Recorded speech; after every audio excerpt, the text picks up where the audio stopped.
No, I'm still here. No worries. We're about to start now.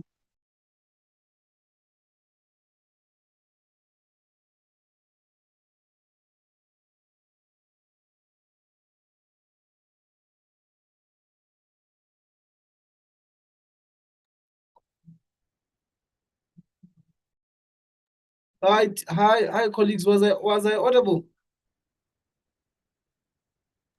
Yes, you are audible. My apologies. I actually just saw that I was actually muted on my audio and my video was live. I was saying, welcome. Maybe let's give it 5 minutes to let guys join in, and then we'll resume shortly, exactly at 5 past 5. Is that fine, colleagues? That's happiness. Then I will do the intro and then we can No, take it from thank there. you. Thank you.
Welcome to all the delegates. We will start shortly at 5 past. We're just waiting for uh, some of the delegates to join. Thank you.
Okay, colleagues. I think my time it is exactly 5 past 5.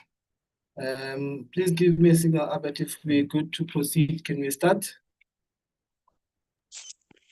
Um, Welcome everyone to the third edition of the. Okay, let me just exit the screen. To the third edition of the Youth Entrepreneurship Network. Today we are joined by a great panel of speakers, from starting with Ms. Lunza from Zambia, followed by Mr. Jacobs from Nigeria, and finally Mr. Atusai from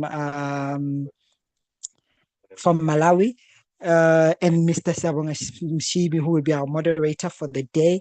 Today's topic is all about marketing and digital presence for young entrepreneurs within the property industry.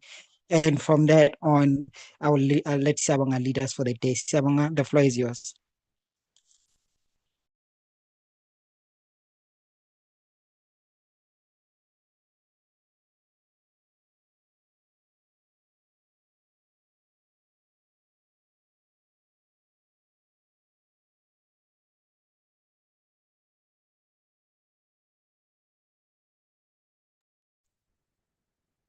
Mr. Bishibi, you are muted.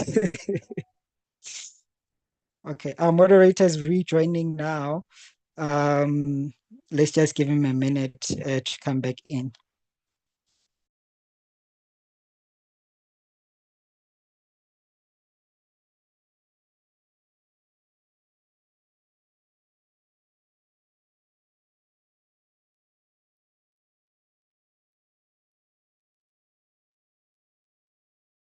Colleagues, am I audible?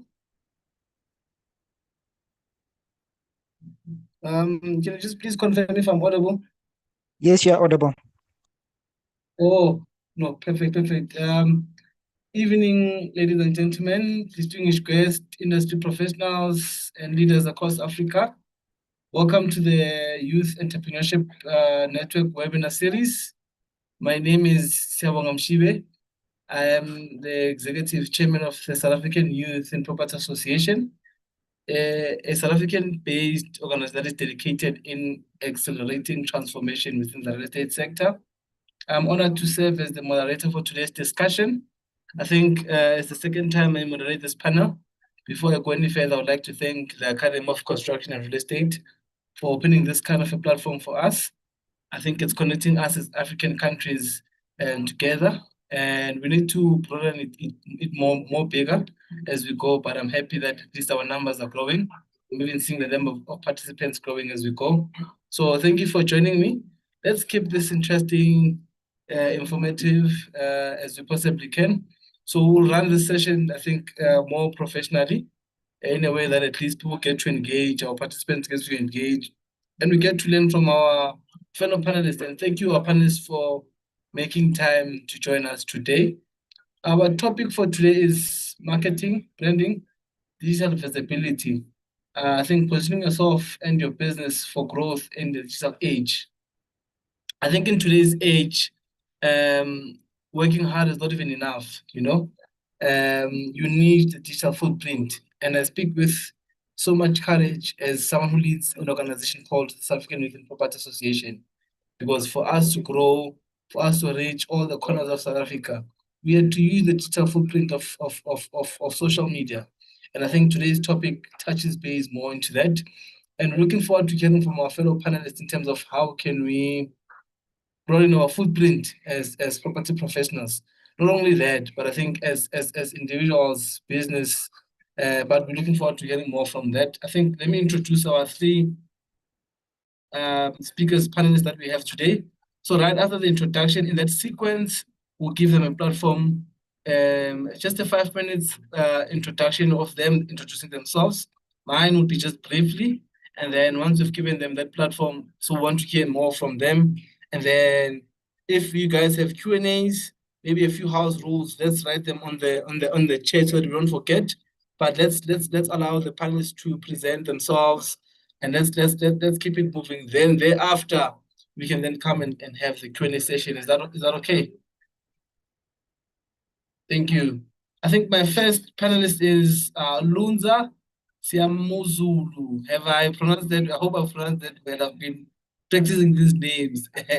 So Lunza is a managing partner at Goldville Property Consultants Limited in Zambia. I think Lunza brings a valuable insight into the property valuations, property professional services, marketing, and building credibility within the property sector. Welcome, Lunza. Did I pronounce your name and surname well? Hi, Siawonga. You were close, just close enough. I'm getting there. Even last year I tried, but I'm getting there. You are getting there. I know that. Thank you Welcome. for Yeah, having. no, your floor is yours.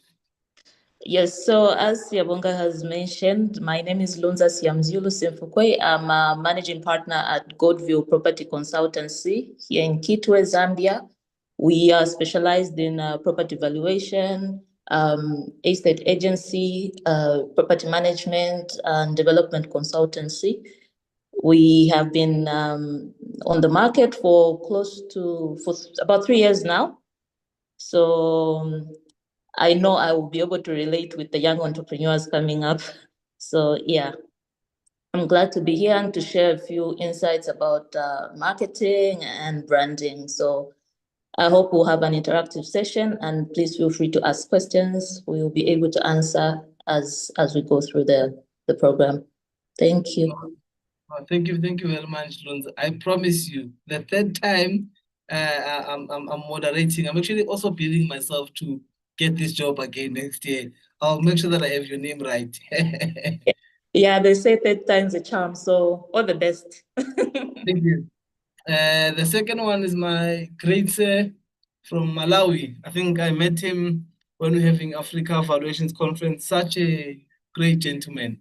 Mr. Kanyenda, evaluation surveyor at Night Frank, Malawi. I think Mr. Kanyenda I think actually, in fact, he represents one of the world's most respected real estate brand that offers unique perspective of professional branding and market positioning. Welcome, sir. Thank you so much, my brother. Am I audible? Yeah, no, you're audible. You're audible. Thank you so much. I knew that you would pass my first name. You wouldn't dare. But I'm so grateful. I'm glad to be here to be one of the panelists. It is an honor and a privilege. As mentioned by Siabonga, my name is Atsai Kanyenda. I'm currently with Knight Frank in Malawi under the advisory and valuation services. I'm also the managing partner for Real Estate Talk, an awareness campaign that we are running as an advocacy to put across a number of real estate affairs in the country and across Africa. So we'll be talking more as we'll be sharing the insights on marketing, brand, and digital visibility. Thank you so much, my brother. No, thank you very much. Also, I promise you, the next time I either meet you or have you on a panel, I would know your name. I need to familiarize myself with this name. Sometimes my tongue twists, but I'll try my level best. Thank you so much, brother. Thank you. Looking forward to the conversation. I think lastly, we have Mr. Jacobs, I think a branch manager at Havana Prime Company, Nigeria, with an extensive experience in business development, client acquisition, and leveraging digital platforms to drive growth in the competitive markets. Welcome, my brother. How are you?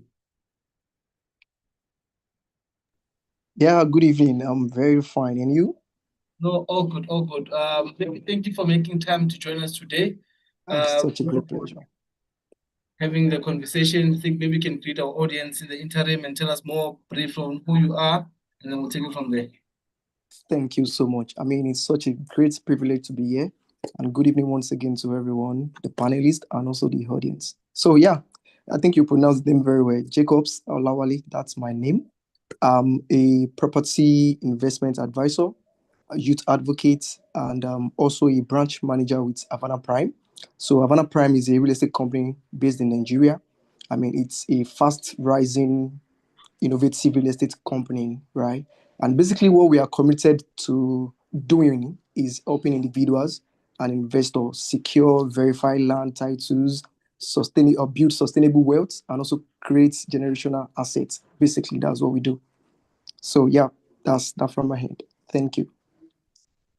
Okay, no, thank you very much, my brother. I think we'll go straight right into it, into today's session. Maybe let me allow you guys. Does any of you guys have any presentation, or can I go through to the Q&A so that we can start engaging? I think our questions are gonna flow much more better. We're all trying to understand how can we penetrate to the digital space. Does any one of you guys have a presentation? Maybe let me open the floor for that. If not, I can go straight to the questions and then let's start flowing. Any panelists that has a presentation? Yes, I do. I have a short presentation. Okay. Yes, I have a presentation as well. Okay. Maybe let's start as ladies first. Then we'll use the same order as we did it when we were introducing ourselves. Lunza, do you have a presentation for us? Maybe we can go in. Yes, not a PowerPoint, just a few notes that I jotted down, just a few things that I want to bring up in this discussion. Okay, no, that's fine. I think maybe you have 5 minutes, because if I give you guys 5 minutes, that's 15, and then we'll go straight to the questions, and then so we can also give our audience enough time to interact with us. So maybe you can go in if 5 minutes is enough. If not, we can still continue to extend. I think we still have some more time. We're exactly at 5:15 now, so we still have more time. So you guys can go in. Sure. Okay. Lunza, So, thank you so much. I'll just do a quick browse through just to lay a foundation for the discussions today. So we'll start with marketing. According to the Chartered Institute of Marketing, they define it as marketing is the management process responsible for identifying, anticipating, and satisfying customer requirements profitably. So when we're talking about marketing, what does it do? Why is it important? We have that definition, yes, but why is it important? So one of the things that I pointed out was that it helps you understand the competitive marketplace, where you are, what is your competition doing, how do you navigate that? And it also helps you reach the customers with the right products at the right time, the right place, and at the right price. That leads us into the 4 Ps of marketing. I'm sure everybody must have heard about the 4 Ps of marketing at least once in their lifetime. So we start with the product. So what is it that you are offering the market? When we talk about marketing and understanding the market, what are you bringing to the market? What features does your product have? What branding, what packaging are you looking at? And what is that unique value proposition that you're bringing? What problem do you offer to solve for the people? And then we look at the place. How easy is it for customers to find you with your product? When we come to the promotion, how do you advertise? How will customers reach you? Are there any sales promotions? Are there any social media campaigns? And at what price are you putting this product that you brought to people to?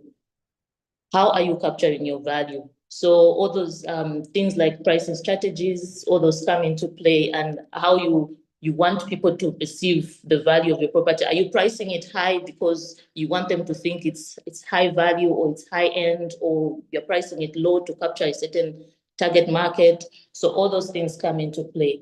But then this is the general view of marketing. I'll leave all the nitty-gritty details to the marketing professionals. But when it comes to real estate, how are we looking at marketing in the real estate context?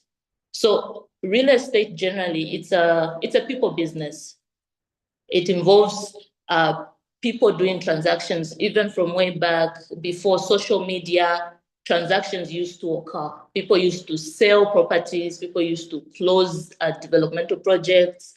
All those used to happen even way before social media. But what is that thing that is consistent then and now and continues to be of great importance in all these real estate transactions?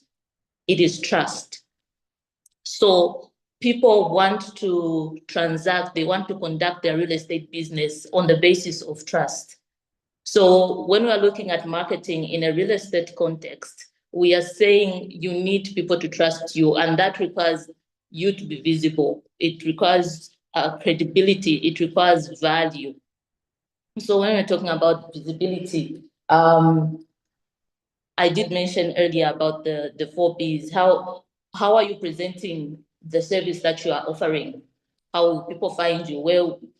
what would they have to do to navigate procedures to get to the service that you're offering in real estate. It could be valuation, estate agency, whatever it is that you're offering within the real estate sector. And as you offer that, you have to be credible. How would you make people trust you? Because like you said, yesterday, I think that must have been Mr. Isaac. He did mention that people want to feel like their money is safe. So when they are doing transactions, how can you ensure that people feel safe in conducting that business with you? And that speaks so much to your credibility. And then the value, essentially, what problem are you solving? If somebody has an issue, they have an issue with trying to find rental accommodation or to purchase something, are you there to ensure that the process is seamless? What value are you bringing? What problem are you solving? And that is the basis of marketing. So it also just leads us now into branding. We'll do a quick shift from marketing into branding because it all ties up together. So branding, essentially, in simple terms, I would say it's your reputation, your expertise, and the values that you bring to yourself. And basically, I'm talking about personal branding here. So even the client experience, when people interact with you, how is their, what is their takeaway? Are they comfortable? Are they satisfied? So it would be good to mention that when people want to interact or to close out a business deal, they will first buy into the person. Before you speak about the business, they'll check your demeanor. How are you conducting yourself? How do you speak? They want to relate with the person so that they are comfortable. Takes us back to what I said initially. People want to feel comfortable with the person that they are allowing to handle their finances, their money with regards to a real estate transaction, or even just somebody they can trust with information regarding a transaction. So you ask yourself, who am I? That's in terms of trying to build your brand. Who am I? What value do I provide? I've spoken about value already. How am I serving people? What is it that I want to sort out? What problem do I want to solve? And why should they trust me? So you now see that branding is very important even in real estate, because it's one of the ways that you build that trust, the trust that we spoke of. Most of the transactions that happen in the real estate sector are built on trust. So when you brand yourself in a particular way, it helps you, it helps people trust you, clients, they get to trust you. And you also gain referrals, because when one satisfied client leaves your company or that meeting, those are your people that are going to tell other people about your service. And that also just leads to long-term business growth. And that's essentially what we are all hoping to achieve as entrepreneurs in Africa. So what does branding look like? We have spoken of why it matters and how, the questions that you can ask yourself, but what are the core things that you ought to consider? So we're talking about professionalism. How do you conduct your business? Is it in a professional manner? Are you contacting your clients using means that are not professional? How do you speak to your clients? Your personal how you speak with your clients, how you present your work, is it done in a professional manner? Do you have a professional profile? All those things. Do you have business cards? How do you present yourself? So you have to present yourself in a professional manner. And then the other thing that speaks to branding is how reliable you are when dealing with clients. If you say you are going to meet a client at 6 p.m., let it be 6 p.m.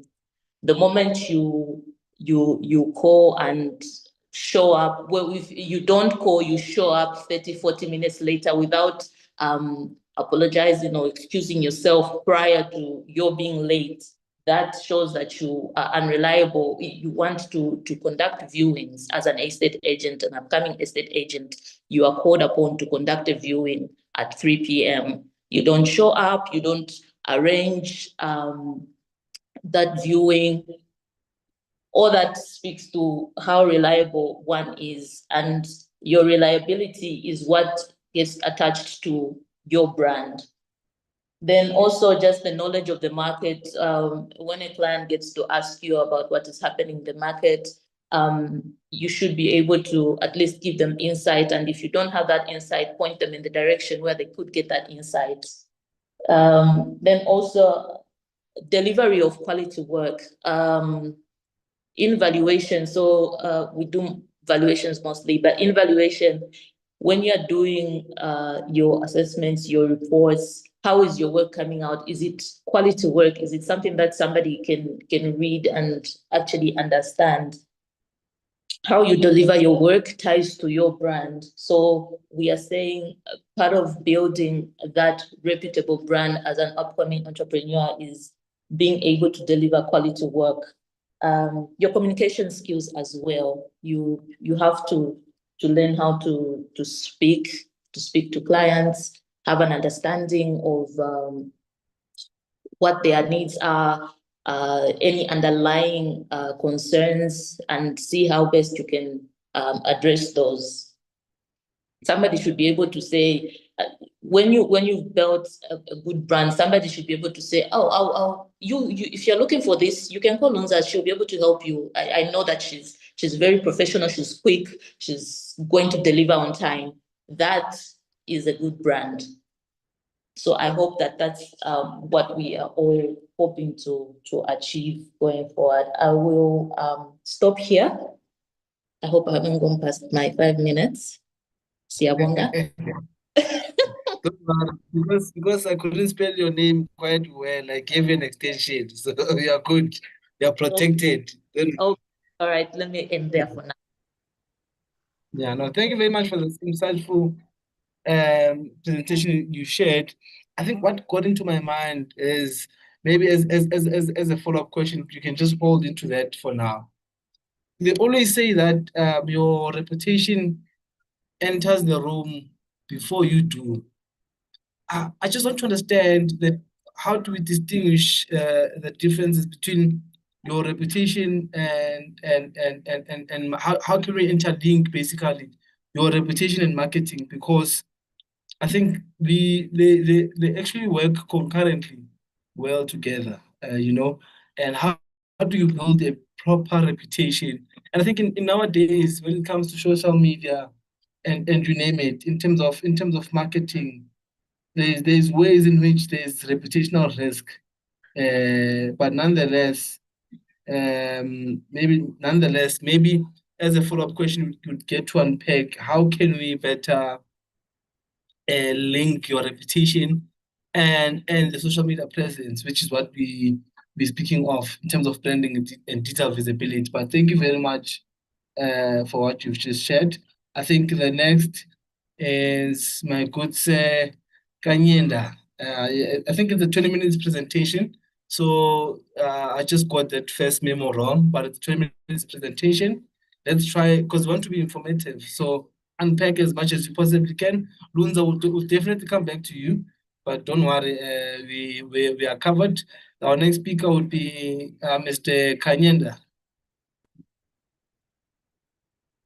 The floor is yours, sir. Thank you. Thank you so much. Let me just try to share my presentation. Yes. Okay. Now, while you're sharing, I think to our participants, please pose those questions to the chat. Maybe let's keep it going because we don't want you to forget some of what was presented here. Keep it going to the chats. I love Mr. Kanyeda's presentation because I can see myself there. So happiness. Please do keep those questions coming. And then, yeah, so you can go in. The floor is yours. Thank you.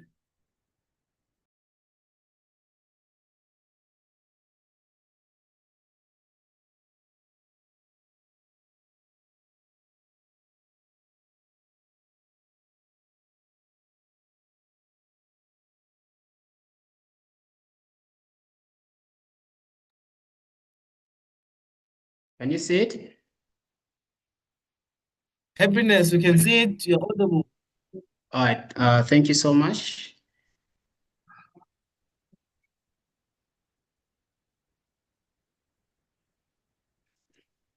Thank you so much, Siyabonga. I was given the topic marketing, branding, and digital visibility. However, when I got the topic, I understood that this is a very important topic according to the digital era that we are currently across the continent, across the globe. So I'm glad that Luza has already touched much of the relevant aspect on marketing.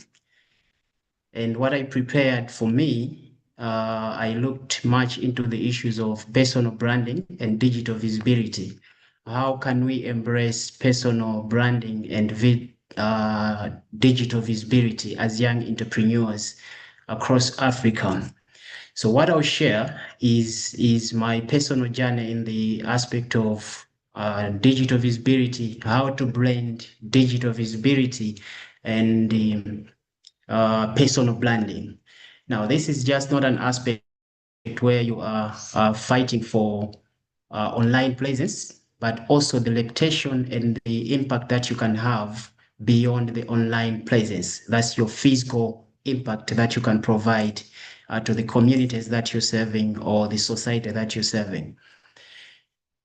So when I asked my mentor, what should I present? All he told me was just present your story. So what I'll share here, you'll be seeing most of the pictures will be my pictures and things I've encountered, things I've done. Why I've done this is I want someone, maybe if they could follow what other people have done, they can learn 2, 3 things from there and then adopt and align to their strategies that they might have. Now, reflecting on what Luza was presenting, she mentioned something to do with marketing, that when you're doing marketing, you are trying to position a product for transaction. So clients have to see the product that you have. What kind of product are you presenting to the market? And then she talked an issue of it's not just about the product, it goes beyond the product. What kind of reputation do you have? How are you serving your clients? When clients look at you, what kind of picture do they have about you as a person? Because what they are buying, they're not just buying the product. Sometimes they are buying the person behind that product. That's where the essence of brand development and digital visibility comes in. So in this presentation, I want you to consider yourself as a business, wherever you are right now, where you're sitting.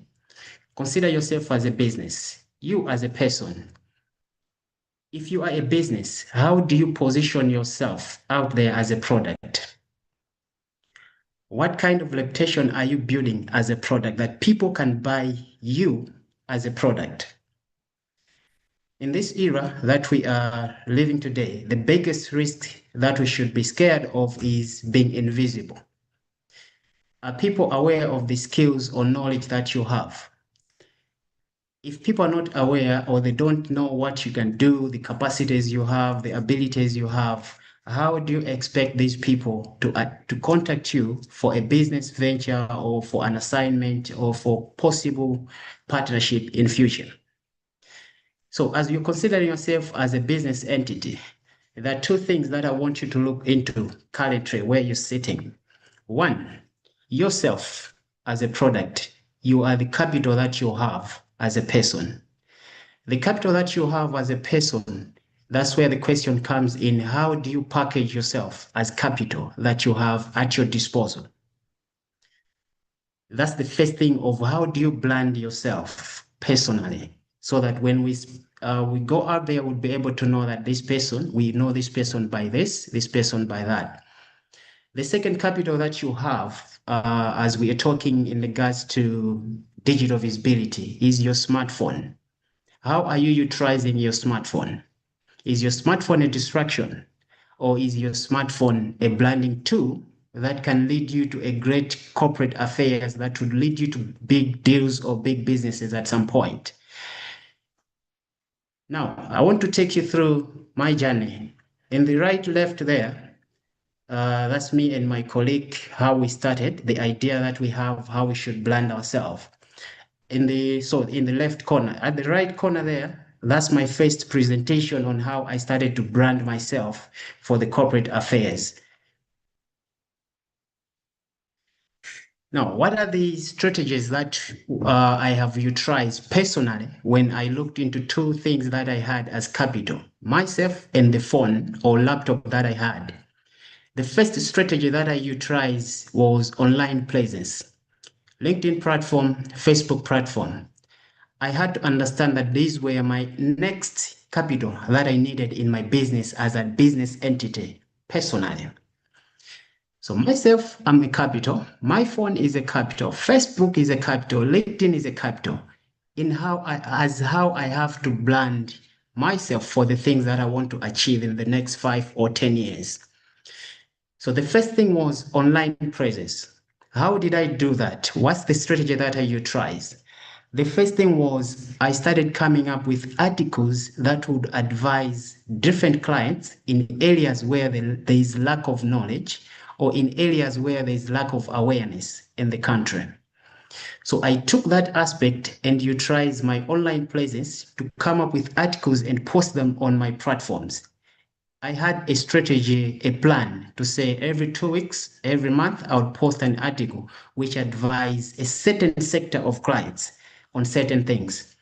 Now, on this slide, you would see there's a screen which is buyer beware. In case you didn't know, we don't buy land as buying tomatoes. Sketch plan is not a title deed. That is guiding a client the necessity of doing due diligence when they are buying land. When I did that, I got a lot of inbox messages for people trying to understand how best they can buy land in the country, according to the land laws that we have in the country. Now, through that, I learned that there is need for bridging the gap that exists out there in terms of knowledge. I started now doing the articles further to newspapers, to radio, to TV stations. I started getting the invitations to speak. Now, the online presence here, remember I said your smartphone is your capital. So online presence, I would post what I know, what I understand technically as a profession. Now, yourself as a capital is how have you equipped yourself with the right knowledge that when you've got invited or you are invited to TV station or to radio station or to a certain conference, you would be able to stand out as a professional according to the knowledge that you'd share that aligns to what you are sharing online. What we want is we don't want you to build a presence online which does not align when we meet you in person. Siabonga asked, how do you now differentiate that your reputation goes before you go in the room? When the reputation goes before you go in the room, it means you have served clients. They understand how you manage your time in terms of time management, how you execute your assignments when you've been given a task, how you deliver your assignment when you've been given a task. That goes into the aspect of you have equipped yourself with the necessary aspect that you need. That will speak for you and that will give you references in future or in the next businesses that you can achieve. So we need you to build yourself online, but again, remember to build yourself technically as a person. So after doing the online presence, and then whenever I would go for physical encounters with different clients, I extended the strategy for community outreach deliberately. I would go to different events and different remote areas just to provide information about land laws, to share information about real estate, how people they can undertake developments or construction according to the laws. That gave me an opportunity to align myself in the physical presence and the digital presence. However, what's the strategy that I utilize there to align the two? Whatever I would do, that takes us to the next slide. Whatever I would do physically, the encounters I would do physically, I would deliberately post them online, on my platforms, on different platforms. And then it was not just an issue of you posting, it is an issue of posting to make an impact to a certain sector that you are targeting. So I had a target. I want to target corporate entities. Now, what's the gap that exists in these corporate entities? The gap that existed, so every post that I would make, I would ensure that it touches to the gap that exists in those corporate affairs. This was done because I wanted to create visibility, which is valuable and trusted. Mind you, all these kind of encounters, there are so many challenges that we encounter when we are doing, when we want to be visible, but at the same time, physically, we want to save our clients. There are a number of challenges that we would encounter. There would be criticism, there would be people that look down on you, there'll be a lot of distractions. However, what I learned from TDJX was do not drop the mic when you are hit by a challenge. That is a situation whereby you have to encounter it as a stepping stone to learn and to understand much better things that you didn't have an idea in the past. Now, after doing that, I took now the online presence, the physical presence. Whatever I was doing, what I was doing was to deposit the information, and that information that would be utilized to contextualize what we would want to impact across the country. So the gap that I noted in the real estate affair in our country was there was no an intelligence report which would guide different investors, different sectors, how they can undertake certain areas of businesses or certain areas of development. So the issues of agricultural sector, the industrial sector, the commercial sector, residential sector. What are the trends that exist in these all sectors? And then when an investor comes in to invest, how best can they undertake the investments? So the thing that was lacking was the relevant information that investors can use. I utilized that gap to launch what we call the Real Estate Market Intelligence Report. This was a deliberate strategy to capture online presence. But again, when we meet you physically, we should be able to see what are you doing physically that you are contributing to the affairs of the nation or the profession or the community. Once we did that, it was, remember I said this is just a strategy. Was this the main goal? No, this was just a strategic cost on how to blend physical presence, digital presence, and branding. From there, we took a deliberate move to move away from the online presence, what we have guided clients or different stakeholders online, to now go into distribution deliberately. Why we were doing that was we wanted to build a brand which could be trusted by different stakeholders, not just private banks or government institutions. We wanted universities to trust us. We wanted private companies to trust us, contractors, city councils, district councils, all of them to trust us. How could we achieve that? We took a step further to deliberately go and distribute the copies by myself. That was a strategy beyond online places to uplift the brand that we're building. So we distributed the copies across the country, in all the districts, in remote areas, to all stakeholders. Now, after distributing, so what? What next? You've managed to distribute. So what do you want to achieve next? Yes, you have built the brand. People know you online, physically, you've been there, you've done everything. So what next? What's your end goal? That's where you're analyzing. If I've built my brand, I've gained the visibility, I've done the marketing, what is it that I want? Remember, I said consider yourself as a business entity. So in business, what are you looking at? You're looking at profit. So whatever the encounters you're doing within that is between expenses and revenue you can get so that you achieve your profit. So what was the profit that we're looking at in this kind of strategy? We are looking at what kind of impact now do we want to achieve? Which attention do we want to get? We wanted to get the government attention so that we can contribute to policy affairs for the country. So I visited my mentor to get more insights. After this, what next? He told me that consistency beats talent. Your talent may open the door, but your personal brand determines how long you stay in the room. You have built a brand that is well equipped, and then just wait. What he meant here is your talent may open the door. We can know that you're skilled, you are well equipped. Your personal brand determines how long you stay in the room. Your brand now is about the things that you can deliver in physical aspect beyond online presence. If you meet people, what kind of conversations do you have with people? Would these people trust you? If they trust you, what kind of integrity have you built? What kind of value have you built?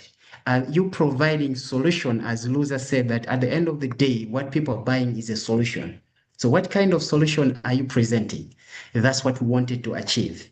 So after the distribution, what we got was the government attention. We managed to get the government attention, and then we got invited to Parliament to now present the voice of people that we represented out there. What were the concerns of people? From the concerns of people, what can we contribute now to ensure that policy changes? Mind you, you wouldn't get this far unless you have built over a long period an integrity of value and a brand that government can trust you. Again, mind you, why your digital visibility is important. Before you get the invitation, these people will check your online platforms. What are the things you have done? Have you showcased what you are doing online? Can they check online and find the things that you've done online? How are you presenting yourself online? All those things matters for your future and how you attain the things that you want to attain. Now, from there, here's the main thing now. The future belongs to visible experts, those that take deliberate action to build themselves, but again, to position themselves in an aspect whereby they can achieve what they want to achieve. In this era, we stopped sharing business cards. We are now sharing content. Would you be able to ask yourself the content that you're sharing? What do you want Africa to know you about? What impact do you want to create across Africa, reflecting on the content that you're sharing? So here are just few challenges, some of the mistakes that I've encountered, and then how we've tried to avoid them to ensure that we create a brand which could be trusted. One thing was inconsistency. You start something today, you meet a challenge, you let it go. Avoid doing that when you're trying to build a brand. Remember, you meet so many challenges. Negative online behavior. What kind of things are you posting online? Avoid posting any negative things or engaging yourself in negative things that at the end of the day will leave you questionable. Don't just post with a purpose. What do you want to achieve at the end of every post that you're creating? Do not seek validation. You're not doing it for likes or for comments. Remember, your end goal is to make an impact or to create value for yourself, because the target there is you as a brand. So if people don't like what you've posted, people don't comment your post, that does not measure the impact. The impact goes beyond the present likes that you can have. With time, you'll be able to analyze that you are making an impact which is relevant. So here's just a few 90-day personal challenge that I wanted some of fellow practitioners across Africa that would be able to adopt maybe for the next 90 days. Try maybe to post once every fortnight, but remember, post something which has got an impact to stakeholders, not just something that you post which makes you feel okay. You are posting with a target. What's your target? Share lessons learned. Lessons learned, you are also helping someone. You're also impacting someone because they also want to understand things that they have never encountered.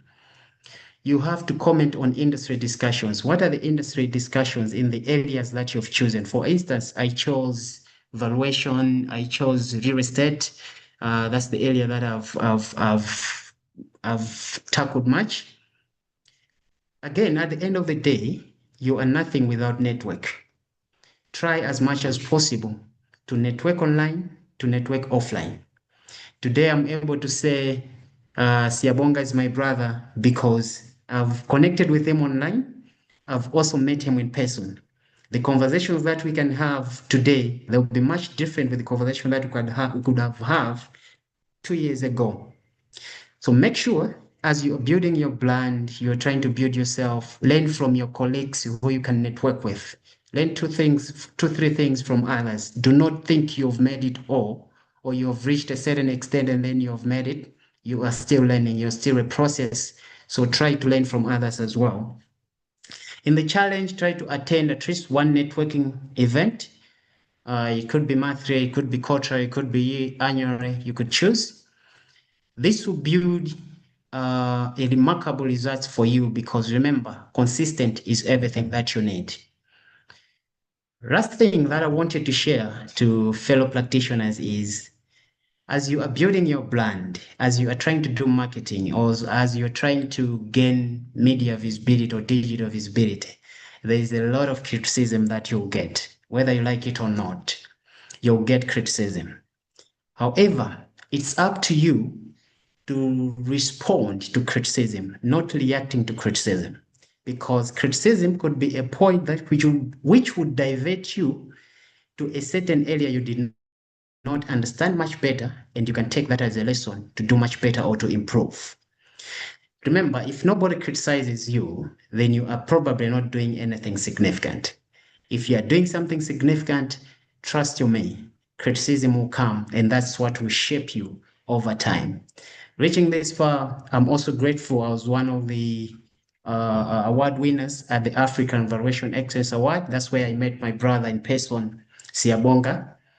Thank you so much. It is my belief that this will help someone to learn 2, 3 things. Thank you so much, Siyabonga.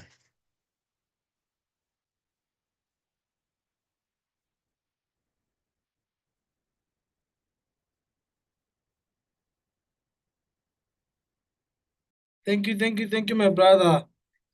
Just having technical glitches there. No, thank you very much for such a very insightful presentation. I think one thing I take from what you've just said right now is that it's what I've learned over the past weekend that the world rewards those in motion. So if you keep on going, the world will reward you. And another thing that I've also learned is that you just mentioned about something about criticism. One of my could say one told me that the same way you're able to accept awards and take awards, you must also be willing to take criticism, because leadership without correction is actually a bad thing. So you need to be able to take criticism at times, but also know how to pivot through those challenges. So thank you very much for such an insightful presentation you shared right there. I think we, as part of our participants, I'm sure there's quite a number of questions that are coming up. I haven't seen some on the chat box. Guys, please do put the questions on the chat so that we continue the conversation and we continue engaging. So I think up next is my good sir, Jacobs. The floor is yours, my good sir. Thank you. Yeah, thank you very much. Am I audible? 100%, 100%. Amazing. Thank you so much. I mean, big thanks to Mr. Kanyenda. I think I pronounced that very well. That was a beautiful one. And to our first speaker too. That was very insightful. I think they've done justice to the topic at hand. And so if I don't say anything again, I think we are good to go. I think we've got value already. And to our audience, I think your availability here, your presence here, I think it's worth it. I mean, I strongly believe, even when I was writing over here, I mean, such an insightful presentation. Thank you so, so much. So I think I would just put icing on the cake. I mean, they've said it a lot. So I will just put icing on the cake. And so my presentation will be very short. I just put something together so that I'll be able to follow what I'm talking, what I'm speaking.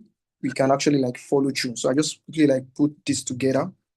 So I will share my screen now. And I think I missed this earlier. I want to say a very big thanks to the organizer of this webinar. I mean, this is really beautiful. Thank you so, so much for putting this together. I mean, to the Youth Entrepreneurship Network and then the ACAF for putting this together. Thank you so much. I mean, this is much needed. This is much needed in our time and age. So thank you so, so much. Because I feel that it's high time for us to, create that synergy, right? As Africans, to create that synergy. Okay, some seconds, trying to share my screen. Okay.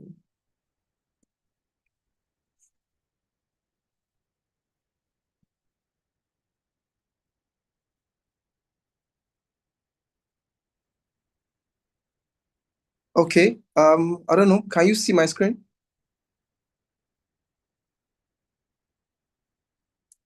Can anyone see my screen? 100%.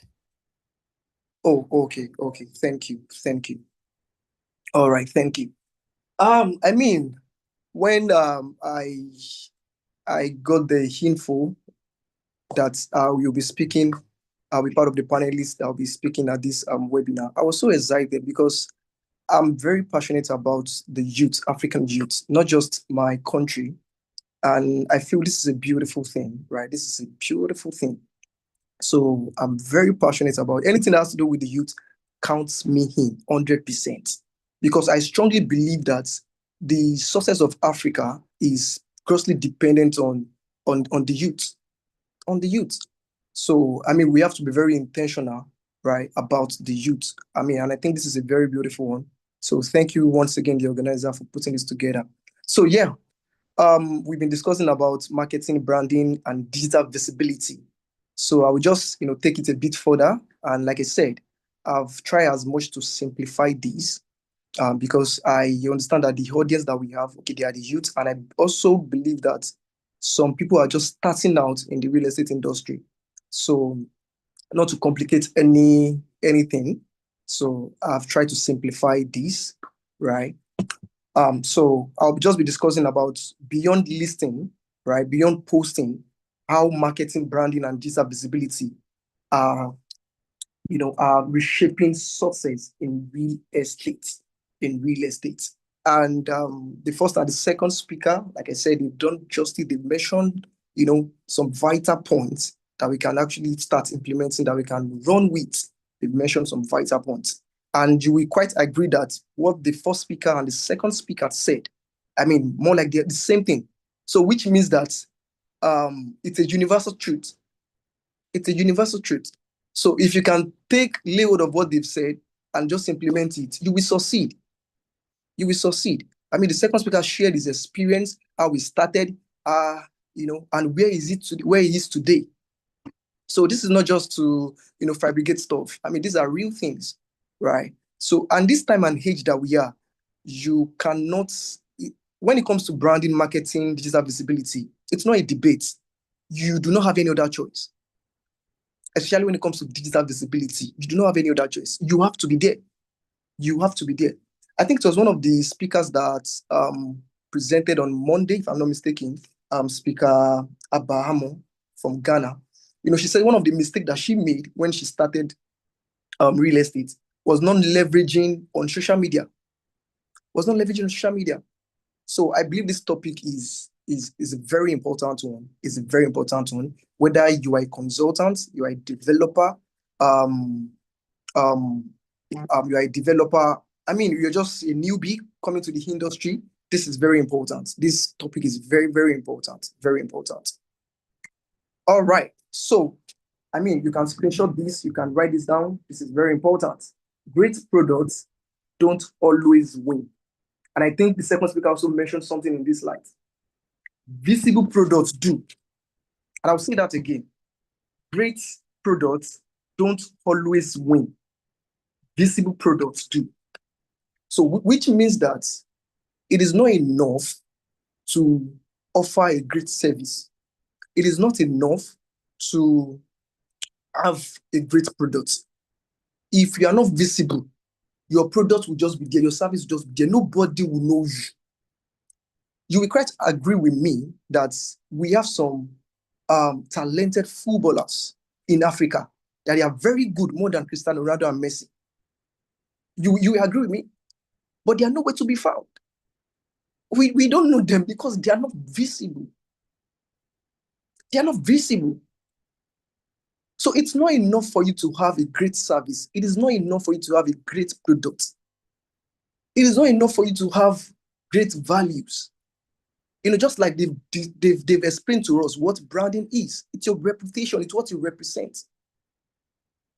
So it is not enough for you to just have those things. You must be visible. There's no other way around it. You must be visible. You must be visible. So great products don't always win. Visible products do. You must put yourself out there. People must know what you represent, what you do. They must know. So if you don't go with anything, I mean, this alone is enough. So it is not enough that I have this knowledge. It is not enough that I understand how things work. You must share this thing with people. People must see you that, yeah, this is what you do. And that is why you see great brands. You see Coca-Cola, all these big brands still spending so much, putting themselves out there. And you wonder, these people are well known. Why still they putting themselves out there? Because if you don't exist in people's mind, you don't exist in their life. No matter how great your product and service is, if you don't exist in their mind, you don't exist in their life. You don't. So these are 4 ideas that will change how we show up. And this is what entirely what we'll cover today. I'm just trying to just, simplify everything and just put everything together. So this is what we'll be discussing today, right? And like I said, my first and second speaker, they've done justice. They've discussed extensively on this, right? So number 1, marketing is educating. So marketing is not just selling. Marketing is educating. So it is not enough for you to just be posting there. And that's why I said in the topic, beyond listing, right? So marketing is educating. So stop advertising and start teaching, right? So second thing we'll cover today is marketing versus branding, right? Marketing versus branding. Yeah, you have to know the difference because there is a difference between the two, but both are essential, right? And the third thing is, sorry, are you flashing your presentation? We can't see it. oh, what's going on? My humble apologies. I think I'm missing it. Yeah. I'm sharing it here. It's not displaying here. Oh. Oh, okay. 1 minute. Wow. Thank you for that. Thank you for that. I thought, oh my God, what's happening? I think I will have to disconnect my phone. Just give me a second, please. No problem, no problem, no problem, no problem. Thank you, sir. Okay.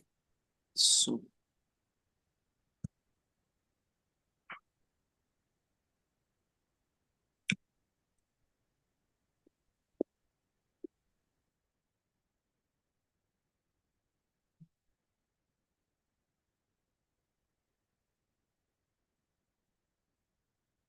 I see my great brother from Botswana has joined us and has joined the conversation over the chat. Thanks for those questions. We'll make sure that right after all the 3 panels have presented, we go straight to them before we open the floor. I think you asked very good question. The okay. Am I still audible? Yeah, you're audible, but you're not presenting. You don't see anything. Okay, yeah. So I will do that right away. Okay, Yeah. okay. I'm saying my brother Victor has joined the conversation and has asked, okay, no, now you're present. Now you're present. Oh, oh, amazing, amazing. I'm so sorry for that. So sorry for No that. problem. I, Take I it. guess it's because I'm also using my phone. Um, No problem. all right. So yeah, so I was saying that we're going to cover this in this little time that we have because yeah, I need to be very fast so that I'll be able to attend to the audience, their questions, and then we'll have a very interactive session. So branding, also we're going to cover branding, and to understand that brand is a reputation. I think we mentioned this, I mean, a couple of times, both speakers, right? And also digital visibility, right? How to make opportunities find you, how to make opportunities find you. So yeah, so part one, marketing. So we need to understand that marketing is no longer just about selling properties. I mean, I think this is why we are here, you know, to fortify the knowledge that we have, also have more knowledge about real estate, right? And I think this is why we are here. So marketing, you must understand this. Marketing is no longer just about selling properties. It is no longer just posting properties, just posting lands and houses. No, beyond that, beyond that, because and I think the second speaker also mentioned something like this. People don't really buy your products; they buy you. People connect with people, not the product first. Not the product first. It is I think the one of the greatest, if not the greatest, sales salesman, in the name of Joe Girard. If I'm not mistaken, yeah, Joe Girard. You know, he said, "People don't buy Chevrolets; they buy me." Amazing, amazing guy. He said, "People don't buy Chevrolet; they buy me. They buy me." So I think we'll get to that. We'll get to that part, the part of branding. So marketing is no longer just about selling property. People don't care about the features of what you are selling. They don't care about the features. They want to know, what can this thing do for me? They are so concerned about the benefits. So it's not enough to just be posting land. What does the land represent? What does it represent? What is it going to do for investor? What is it going to do for the individuals? So you go online and you see people posting, "Oh, buy this land, invest now." Promo closes. Those captions are fantastic. They are good. They are good. But beyond that, what does it actually represent? So what people buy is security. What people buy is wealth, financial freedom. That is what they want. The property is just a means to an end. So if you understand this, right, it's a game changer. It's a means to an end. People want peace of mind, not really piece of land. They want a better future. That's what they want. And that's what you need to focus on. That's what you need to market, not really the product. So market to them what it represents. People don't like to be sold to. They don't like it. People don't like to be sold to. So you must find a way to appeal to their emotions. Let me tell you this truth. People don't buy based on logic. They buy based on emotions. So you must find a way to appeal to their emotions. They don't buy based on logic. After they've bought based on emotion, they will not justify it with their logic. So you must find a way. And that is why when you see all these big brands, for example, Coca-Cola, they don't sell soda. They're selling happiness. That's what they are selling to you. Even though some people will tell you that, "Oh, don't take too much soda, is hazardous, is this, is that." People are still buying it. People are still buying it. So you must sell to them, market what your product, what it represents. That is what you must market. So you don't just post lands, don't just post houses. No, market what that thing represents, what that land represents. Market to the people. So marketing is not just about selling properties. No, beyond that. Let me be fast. So, like I said earlier, marketing is educating. So you must educate before you sell. Don't just post. Don't just post. Because people trust those who teach them, not those who sell to them. People don't want to be sold to. I think the first speaker, she mentioned trust and value. Even the second speaker also mentioned that. People trust those who teach them.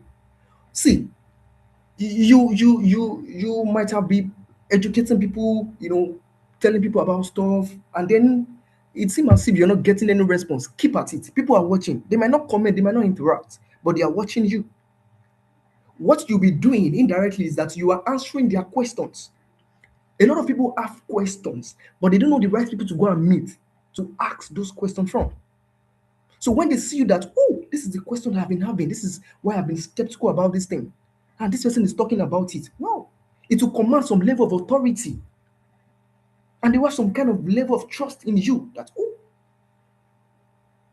and they will patronize you. So you must educate them. Look for problem, right? And then talk about that problem. Talk about and prefer solution to it. There was one of my clients, I think last year, that she did about $15,000 investment with me. And this is someone that the last time we had a conversation was, I think, like 10 years ago, thereabout. I was just teaching people on my WhatsApp, or just teaching people how they can actually make money, how they can create wealth through real estate. Beyond the popular means, beyond the land banking, because that is the most popular one, land banking. As beyond that, there are many ways that you're not aware that you can actually make money through real estate, many ways that you can create wealth. And I was discussing about fractional ownership, I was talking about partnership. And she saw my post, and then she just messaged me out of the blues. Oh, so I saw this, can you explain more? I want to know more about it. And we jump on a call. And in a few minutes, I closed the deal. So she has been watching, she has been following it. So don't assume for people that they don't have money to invest. They do, but they are skeptical. They are not sure. They are not sure. So educate them, teach them. Don't just post plots available in Durban, in Joburg, or in Lekki, in Lagos. No, don't post that. Teach them, talk about why land appreciates over time. Mistake first time buyers make. Teach them about those things. About location, about the emerging locations that investors are looking into. How young professionals can start investing. This is my own field. I'm very particular about this because I know that there is a huge gap in that area. There's a market that has been underserved. So teach them about all these things. You can even pick one of these things that I mentioned here now and start, make findings about it and start discussing about it. You'll be shocked that people have a lot of questions about this, right? So quickly, differences between marketing and branding. Like I said, they are not the same thing. Both are essential, but they do different jobs, right? They do different jobs. So I will not go into details, just because I think speakers have they've done justice to this. So what is marketing? Marketing is the action you take to attract attention. Is the actions that you take to attract. I love to define marketing as a vehicle that convey your message. I love to define branding as a message and then marketing as a vehicle. So you see that the two are actually essential. Just like we said, you need that visibility. It's not enough for you to have a great product. How are you going to, how are you going to make people see what you do? So it is action that you take to attract attention to that value that you have. It is what you say about yourself. That is marketing. Marketing is campaign, campaigns, contents, hard listings. But beyond this, and what is marketing? Marketing brings people to the door. It brings people to the door. It is branding that keeps them coming back. Marketing will bring them, and that is why if you don't have value and you're just visible, it's going to be a disaster. So you must find a way. Don't let me jump ahead of myself. So branding is the perception others have of you. That's branding. It's what people say. I think it was Vusi Tembakwayo. I love that man so much. That said, branding is what people say when you are not there. Said it's what people say when you are not there. How your name comes up, what people think when you are not even in the room. That is branding. What people are thinking about when you are not even there.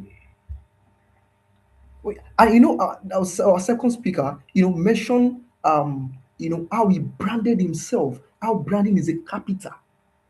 So you don't say you don't, I mean, I usually tell people that real estate is one of the business that you can do, a lucrative business that you can do without capital in forms of money.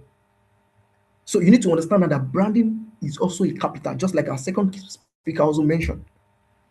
It's a capital. It's your reputation, it's your value, it's your consistency. It's your consistency. That is branding, right? So marketing gets the attention, but branding hence loyalty. Hence loyalty. Take note of that. So to the second part, which is branding, right? I mean, this is I love this part so much because it's very important, and it cuts across every facet of life, not limited to real estate alone, right? Any field. So people buy you before they buy your products. People buy you before they buy your product. And that's why I quoted the greatest salesman, Joe Girard. He said people don't buy Chevrolet. They don't buy this car, they buy me. They buy me. So people buy you before they buy the product. It is you first. And that is why you have to be intentional about yourself, what you stand for, what you represent. That's branding. Branding is not logo. So people buy you before they buy your products. So it is you first. It is you first. So your brand is what people think when your name comes up. It's not your logo, it's not your colors, it's not your flyers, it's not how well you package your product. Branding is beyond that. And I think there's a misconception about this. People think when they hear brand, oh, I need to brand, I say, oh, let me work on my logo. Those things are actually good. But beyond that, so branding is not just your logo, it's not just your color, it's not just your flyer. Nike are not just selling sportswear. That's not what they are selling. They are selling inspiration, basically.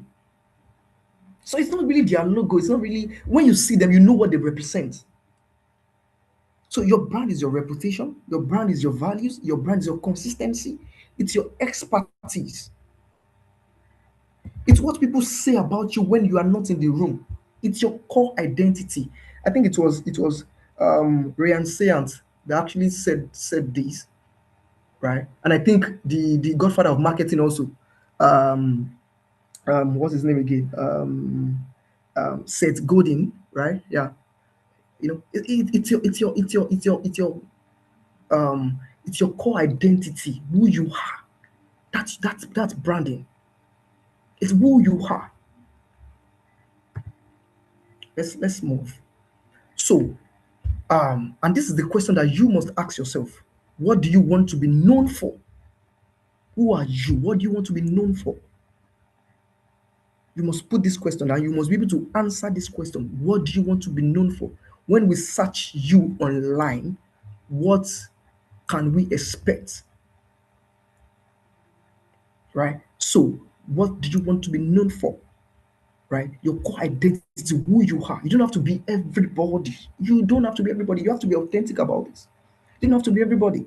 Who are you? What do you represent? So don't try to be everyone. Just like Visit Tembakwayo, Mr. Visit Tembakwayo said your customers are not everybody. They're not everybody. For you to say that your customer is everybody means that your customer is nobody. So don't try to be everything to everyone. No. Pick your lane. Pick one thing that you represent, that you're going to represent. That when people see you, oh, they think this is luxury. Oh, luxury real estate. Yes, this person. Oh, affordable housing. Yes, this person. When you show up, when your name is mentioned, this is what comes to mind. Oh, property education. Oh, diaspora investors. Oh, young professional. Oh, investment opportunities. That's me. Young professionals. When I started real estate, I told myself that I'm not going to do it the way others are doing it. It's a saturated market. Of course, there are opportunities still there, right? But then I will not go the way others, the way they've been doing it. I don't want to do it the way they've been doing it. I want to be different. So I have to define my audience. I have to define my own. Say, oh, I saw a gap that the youth are not being attended to. They want to invest, the young professionals, they want to invest, but they don't know how. They don't know how. So I really want to be different. I don't want to do, so I'm going to focus on this. This is my own niche. The emerging investor, young professionals. That is who I'm here to serve. That's who I am to serve. So I will package my message, I will package my content to suit my audience. My customer is not everybody. No, your customer can't be everybody. All right. So, because if people can't describe you, they can't recommend you. Take note of that. So you must be known for something. People must be able to describe you, because if they can't describe you, they cannot recommend you. They can't recommend you. So you must be known for something. You must be known for something. And to the last part of this presentation, why digital visibility matters. Why digital visibility matters. I think we've touched on marketing, branding, and why digital visibility matters. In this time and age, I mean, this is not a debate. It is not a debate. It is not a debate. And the reason why this is important is because, I wrote here that invisible people are rarely remembered. So it's not enough for you to just have the talent. It's not enough for you to just have the value. It is not enough for you to have the knowledge. Are you visible? Are you visible? If you are looking for you, are you searchable? Because today's clients, they are not, they are everywhere. They are on social media looking for you. That's where they are searching. Oh, they need real estate, they need this. That's where they are going. So it's not enough for you to just expect people to refer you. Come on, referral is beautiful. But you cannot depend on that. You must put yourself out there. They are actively searching Google, LinkedIn, Instagram, WhatsApp. Did you know that about 90% of South African youth are on WhatsApp? 90%. But 90% of them are on WhatsApp. But okay, I think we'll get it. So you must be able to find your audience. If your audience are the youth, you know where to find them. So you know where to position yourself. And this is how you can make opportunity find you. This is how you can make opportunity find you. Right? So your online presence is your digital office. It's your digital office.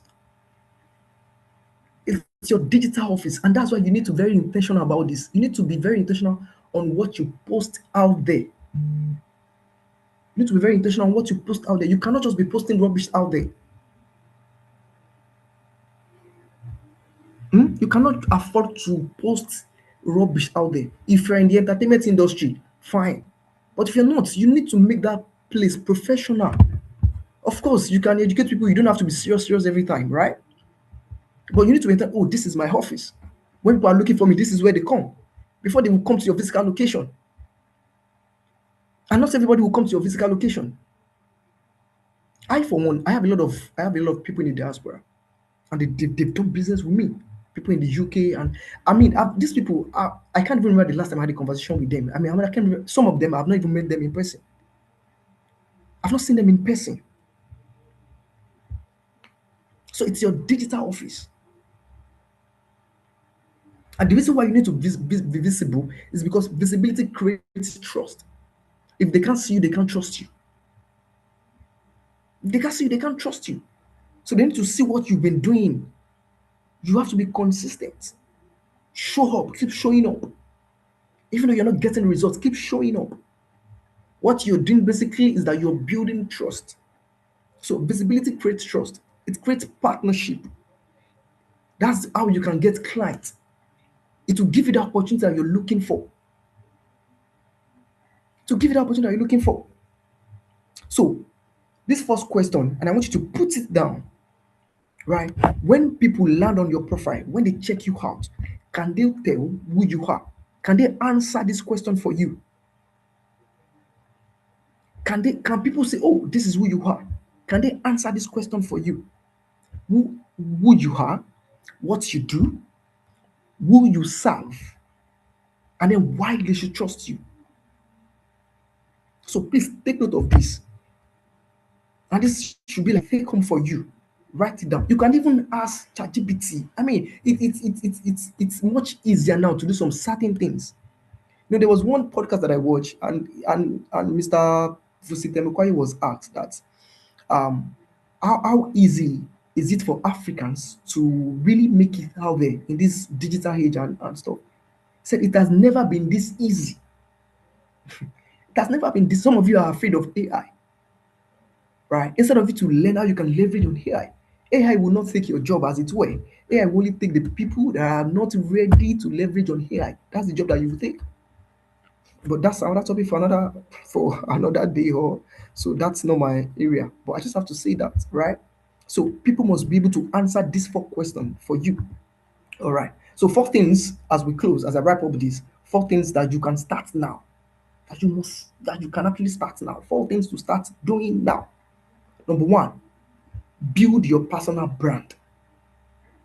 Build your personal brand. Tell your story, right? Share your journey. You might be asking, oh, I don't know anything. I don't have a content. I don't know what to. This is it.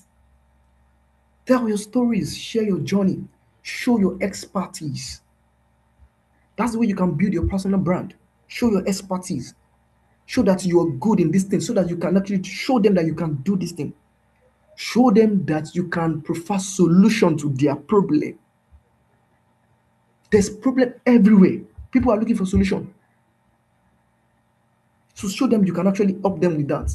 That's where you can build your personal brand. And number 2, educate consistently.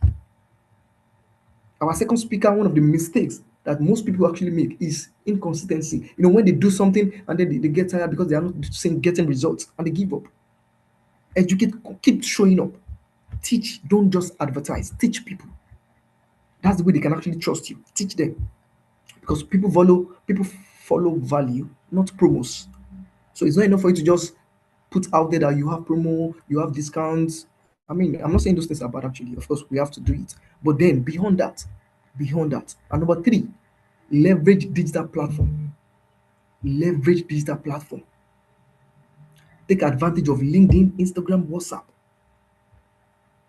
You don't have to be everywhere. You can find one social media and be consistent there.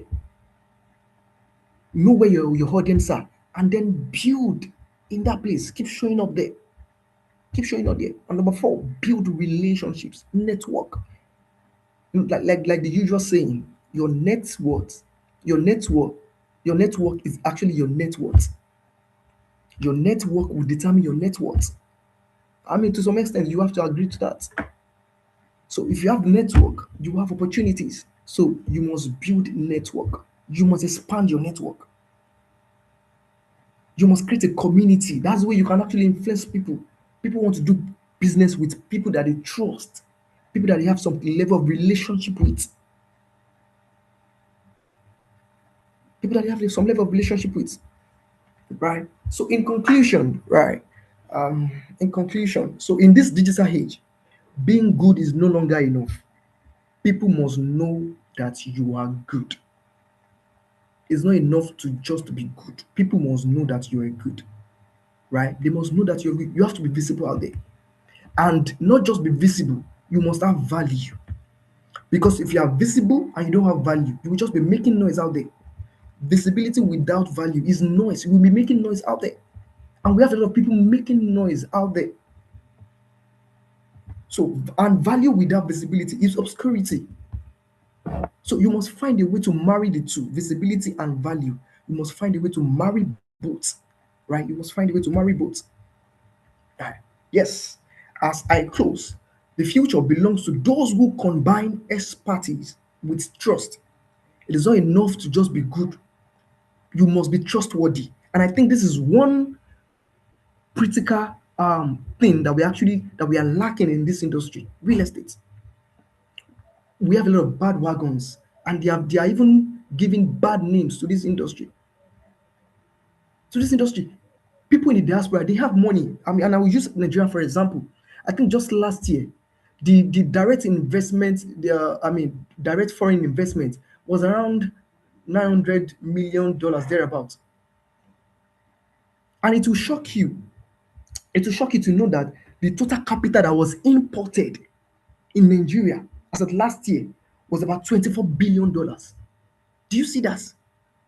So people, they have this money, but they are scared. They are afraid to invest. They don't know who to trust. You see the margin, just 4% of that went into investment, that people actually invest. Just about 4%. Right? So we one thing that we have to hold in high esteem, that we have to be very intentional about, is trust. It's trust. You must be trustworthy. It's not enough for you to just know what you're doing. You must be trustworthy. You must be trustworthy. You must build branding with authenticity. You must be authentic. You must be authentic. This is what you stand for. You don't have to be everybody. You don't have to be like every other person. No. And visibility with value. You must be visible with value. Don't just appear. Don't just show up just because I want to show up. No. As young Africans, we have an opportunity not only to say, and that's the whole essence of this our gathering. As young Africans, we have an opportunity not to sell properties, but to build brands, create communities, and shape the future of real estate across the continent.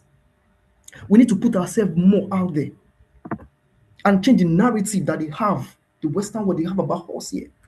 And that's why I love this, webinar. And I appreciate the organizers for putting this together. So we have a responsibility to build the brands, to create community, to shape the future of real estate across, the continent.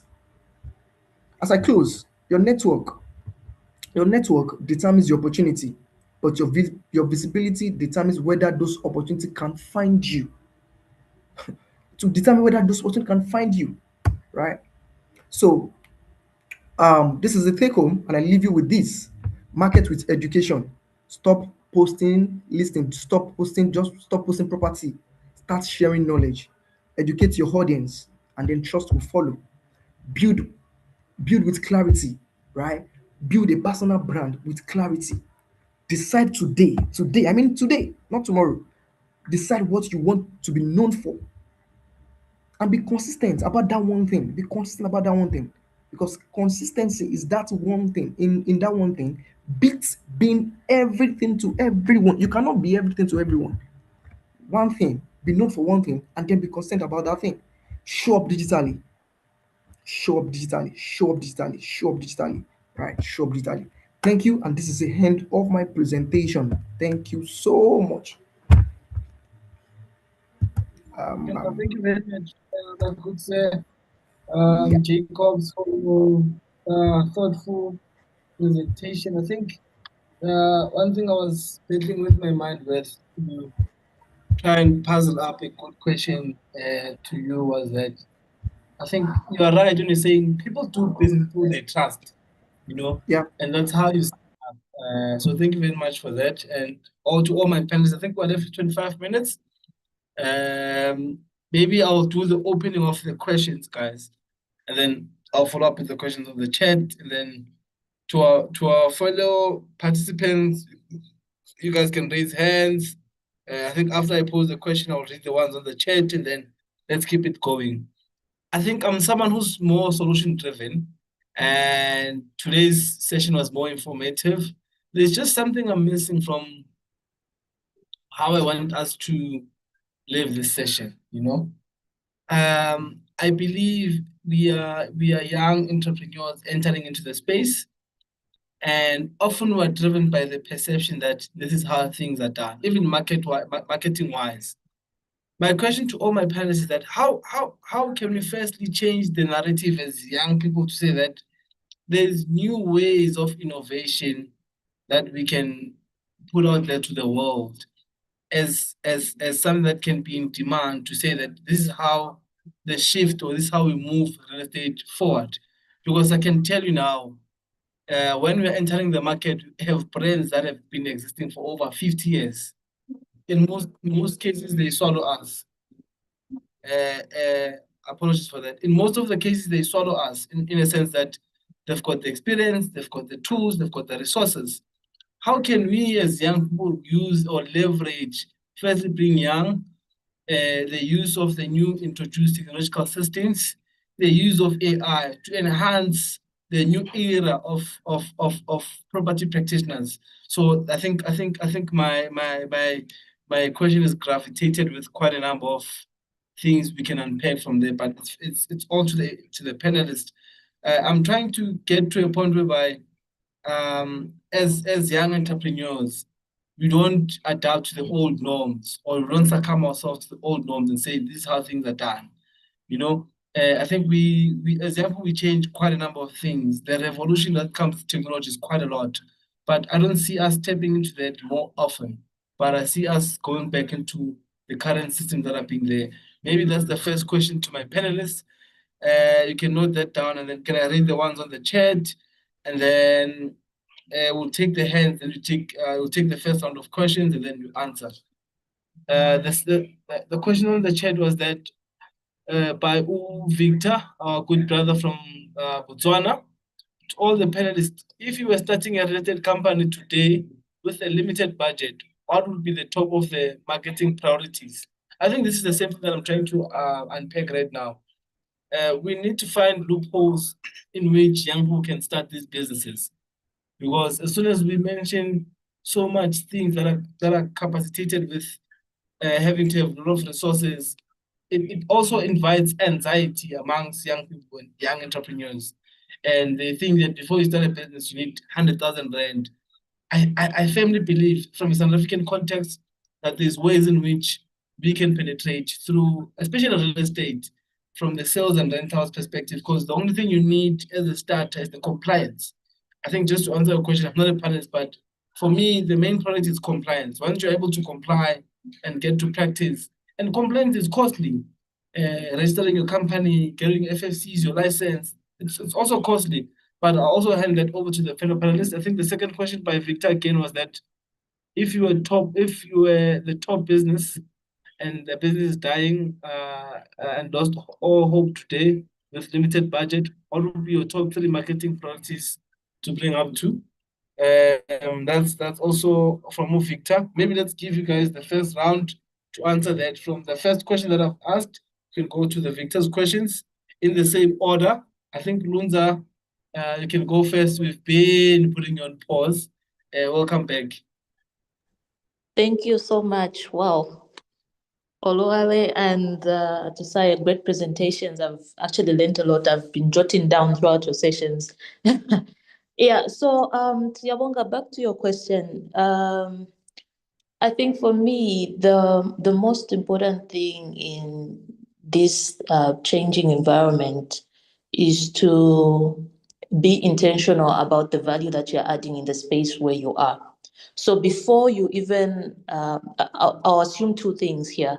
I'll assume that you are in a work environment where you would probably want to introduce new ideas and things like that. I also assume that you are working as an individual and you want to change things. So let me start with the first assumption. So if you're a young entrepreneur, you're trying to bring in an idea in terms of maybe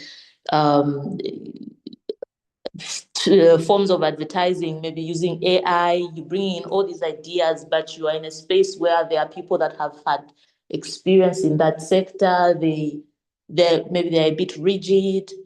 I think the first thing that you really have to do is to first be intentional about adding value. So it doesn't just start from there. Bringing in ideas and them being adopted based on my experience does not just happen overnight. When you're in a space and you have been given an assignment, endeavor to deliver, endeavor to be your best, endeavor to be a person of impact whichever setup you are placed in. When you do that, people slowly begin to pay attention to you, such that at a time where you come and say and bring in ideas of change, you would have, for lack of a better term, softened them up already to adopt and to listen to whatever it is that you're bringing in. So I'll give an example of myself. In the first, I think one of the jobs I've had, we had to kind of restructure a evaluation report, not entirely, just certain portions. And there's a way it had been done for a long time, but we were able to bring in ideas because up until the time that we were bringing those ideas, our supervisor then already knew to say, these people are capable of bringing in good ideas. It was a team of myself and my colleagues. They are capable of bringing in these new ideas that would work. Or if we haven't come up to a stage where we say it has worked, at least we can give them a chance. So first things first, endeavor to be a person of impact. Value, I swear by it, be a person of value. So in a place where there's a bit of rigidity and all that, I'll just encourage young entrepreneurs to be persistent. Be persistent. Don't give up. Your ideas may be shot down the first time, second. Keep going. Be strategic. Learn when to chip in and when to just stand back. But at the end of the day, as you build confidence, as your value begins to be exuded in that place, your contribution, your ideas will eventually be adopted. That is if they are good ideas. Then for the second question, top marketing tips when you are low on funds. I think Atusai mentioned something to do with your phone and yourself. And I totally agree with that because having started a real estate company myself, we didn't have all the money in the beginning. But what we had were our phones and ourselves. So by our phones, we leveraged platforms like WhatsApp. I will confess, I'm not particularly a Facebook person, but with what I've heard today, I should probably get into more of those digital platforms. But also at the same time, I was confident about WhatsApp, and that is how we started with our advertising. We had a few properties in the beginning. We started sharing them on these platforms. These are free platforms. If you do have a bundle to send a message to say hi to somebody, you could use that bundle to advertise your property. So you leverage on free platforms like that. There's also platforms like Canva where they're free versions. You make your adverts, you make them attractive, you share those adverts on those platforms like WhatsApp, as we did. Then a marketing tip as yourself, being you as the main entity, we moved from place to place to look for business. You visit offices to introduce yourself, talk about what you do and how you intend to serve. So there are places like law firms that would visit because we know that those people would definitely need our valuation services for property transactions, so property transfer tax. So would visit those offices. We didn't need much financial resources for that. Then also I think the most important thing is relationships. So one of the things that we did when we started the firm was leveraging on old relationships and building new ones. Of course, authentic relationships would go to people that we have done business with before. You remind them, do you need this? Do you need this service? Do you know anybody that needs this service? And even relationships like other professions within the real estate field, quantity surveyors, architects. Those are some of the people that we interacted with back in university. You contact those people. Those are relationships that we built, and they helped us gain more clientele, and that is how we have built on that. Siabonga, you have spoken of compliance when starting. Yes, compliance is extremely costly when starting, but I think with these tips that I have given, it's you do definitely need to have the basics. So for us, you have the company registrations. Those are basics that you get before you even get into like advertising and all that. But with all these other registrations, you could partner with people that are already established. You start trading, you start working under their name, and you build from there. So those are possibilities that can be done when you are low on cash, as you had asked, Victor. I don't know if I need to go to the second question. Let me just check on that. Hi, Lunza. Maybe let's get to our following panelists so that at least we can have we only left with 14 minutes. So I'll also give them a bit of more time to answer because the more or less the same question. But thank you very much for your contribution. I think you touched base on the most important critical ones, especially when it comes to like I said, compliance. And I think there are key pointers that we take from what you just said in terms of how we can either collaborate as a starter and things like that. But thank you very much.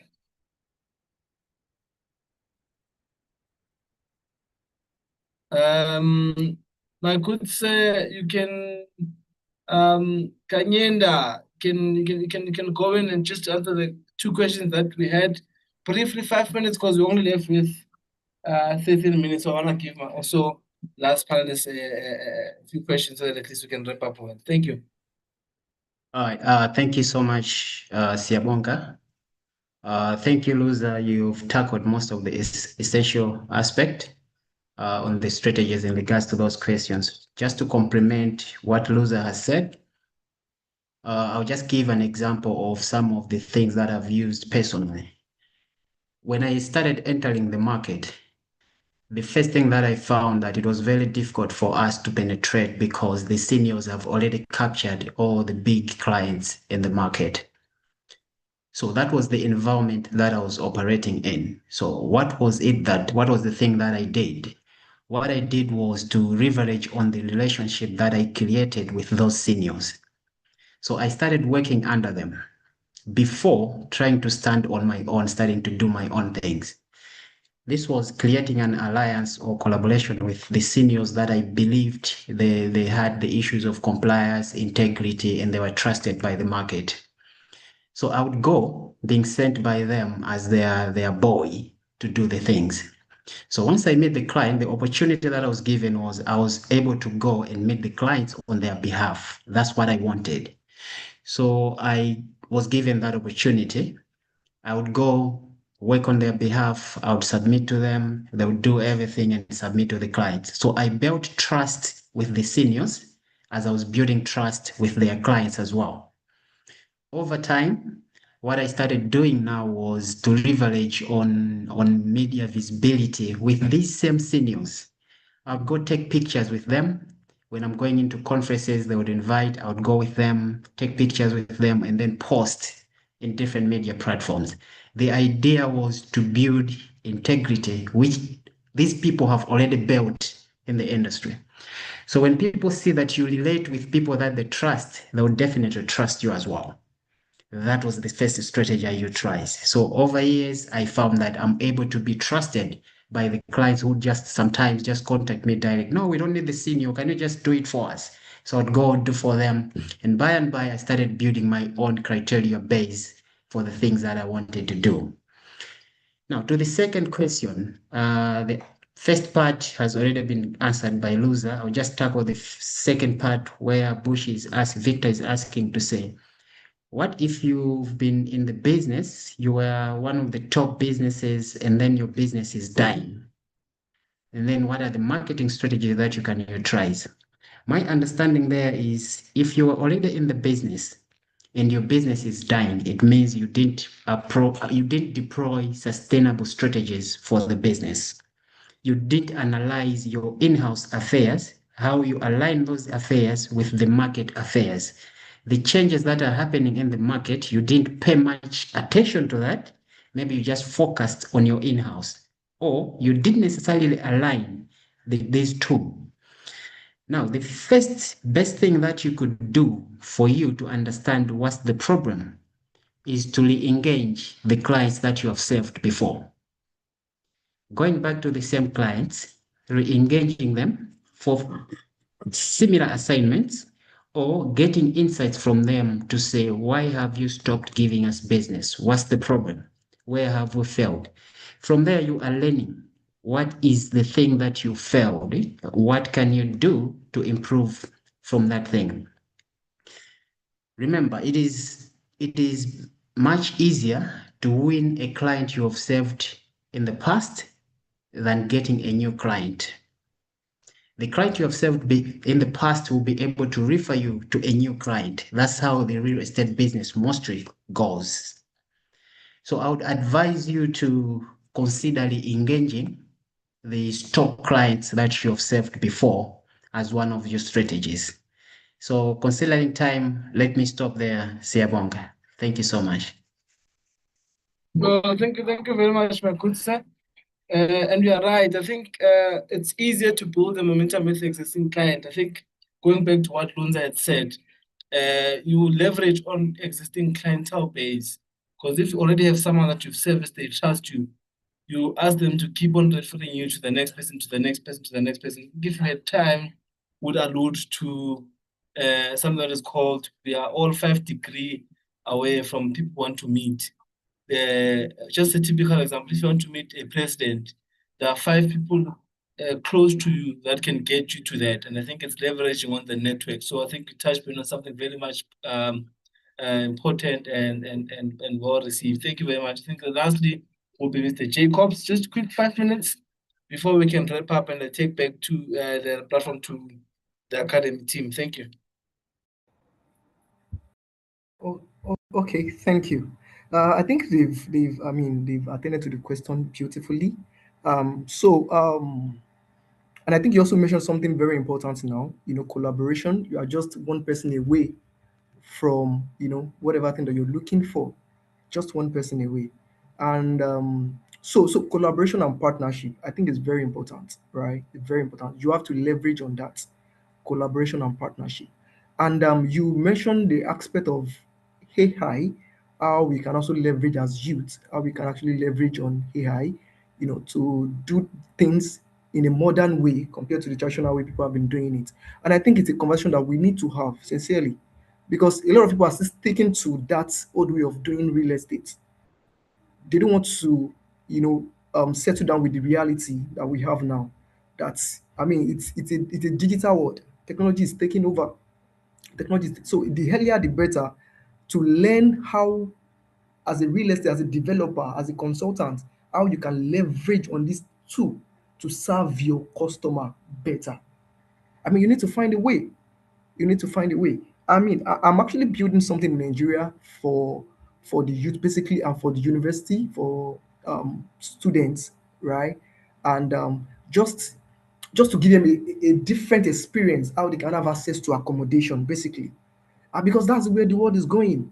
That's the way the world is going. So it's high time for us to look, beyond what we are seeing now, right, and leverage on this AI tool. Someone mentioned, was it yesterday or on Monday during the webinar? One of the speakers, mentioned that one of the things you can also do in the real estate space is becoming a data analyst. And I think it's something that a lot of people are not looking into. There's no data. It's a big problem in the industry. There's no data. So you can leverage on AI to actually do this. That you can create a platform where people can actually have access to data when it comes to the real estate industry. And not just in your country, African at large. So I think we need to find a way to even use AI automation, right? It will even help us. This is what I mean. My team, we have been working on this AI automation. It will even help you, right? Even if you're a developer, a business owner. I mean, this AI automation of a thing. So it will reduce your marketing budget. It will reduce your marketing budget, and that takes me to the second and the third question. So I'll just merge it together because of time. Um, so I feel if you have been in the business, if you have been in the industry, and then things are not going on well, right, and you're looking for a way to get back, I mean, just like they've mentioned earlier, revert to the existing client. I mean, in my company, we had issues like that too, that we have to transit from where we were to another phase. And it was quite difficult. We're not getting some things right. So we have to have a strategic sessions, couple of them. I mean, so a number of them, we have to say, okay, something is wrong, something is wrong. Something is actually wrong. But number one thing, and I think somebody also mentioned that you need to know what the problem is first. Because if you don't know the problem, there's no way you can prefer solution. So you know the problem, and then you see them. How can we actually tackle this in a better way? So revert to the existing clients, right? If you're not getting revenue that you're supposed to get, and the business is not doing very well, so one of the marketing tools that I feel you can leverage on is referral. Revert back to them, those existing, because you've served them, you have some level of relationship with them. Have a discussion with them, right? And tell them to refer you. If they are not buying from you, tell them to refer you. Also, I think you can actually package an affordable, offer. When we talk about affordable, it doesn't mean that it has to be cheap, because people believe affordability means it's cheap. No. So package an offer for them that's very difficult for them to reject. Package is more like a discount. These are the things that we did when we were trying to raise funds, when revenue was not coming the way it should. We're going through a very tough season in our company. So package some offer for them, right? Package some offer for them. And also partnership, like we said earlier, partnership. See, I tell people that it is better to own 1%, 10% of something great than 100% of nothing. And this is what, especially Africans, oh, it is me that I'm doing it, oh, it's just me, 100%. You cannot scale, you cannot grow, you cannot have a sustainable business if you don't want to partner. So it is better to have a 10% of something great than having 100% of nothing at all. It's better. So I just try to match this, and then your the second and the third question, that the two questions that was asked by Mr. Victor, right? If you are low on budget, if you are low on budget for marketing, these are the things that you can also like do. Leverage on existing clients, right? Make use of referrals, and also brand, just like the second speaker and the first speaker also said, your brand. If you don't have anything, your brand is your capital. Your brand is your capital. Your phone, show up. Show up there. Oh, somebody's raising. Okay. You can go ahead, sir. Let me stop there. You can. Yeah. Yeah, my humble apologies. Only left is 2 minutes, 2 minutes, 2 minutes. My Okay. Okay. Yeah. So I mean, your brand, right? Show up. Keep posting. Keep educating people, just like I mentioned earlier. So if you don't really have enough of money to spend on marketing, leverage on your expertise. Keep showing up. You don't have to pay to use Instagram. You don't have to pay to use Facebook. You don't need to run a paid ad. Just keep showing up there and keep educating people. Keep educating people, right? That's your brand, right? It will bring trust, and then when people trust you, they will do business with you. They will do business with you. And we also have some AI tools that you can also leverage on, that you don't have to break the bank. A lot of them that we have there that you can actually leverage on for marketing, for sales, that you can use. There are AI automation that can actually help you with generating leads, to even message leads, to even help you filter the paying leads, the one that are serious and the one that are not actually serious. So there are a lot of tools out there, a lot of them out there. So I think that's where I will actually submit my points. Thank you. Well, thank you very much, Jacob. I think we are only left with 1 minute before the Zoom link kicks us out, but it was very good, informative session. As I wrap up, I would like to take this platform and thank my fellow panelists, Mr. Kanyenda and Lunza, and yourself, Mr. Jacob. Thank you very much, ladies and gentlemen, for giving us such a wonderful time. And thank you to our attendees who've been participating throughout the day. I think we were here for 2 hours, if I'm mistaken, and some of the attendees have been with us. Thank you very much to those also that have been actively participating. Mr. Victor, we saw your participation. Thank you very much for that. And I think as I wrap up, I think it's a call of action to all young people in the African continent that are property practitioners. I think it's time that we take over the sector. We are the ones that we've been waiting for. That's why my question when I posed is like, let's maybe move away from the old system. Yes, we can use them as a cross-reference or as a testing method as to where we are right now.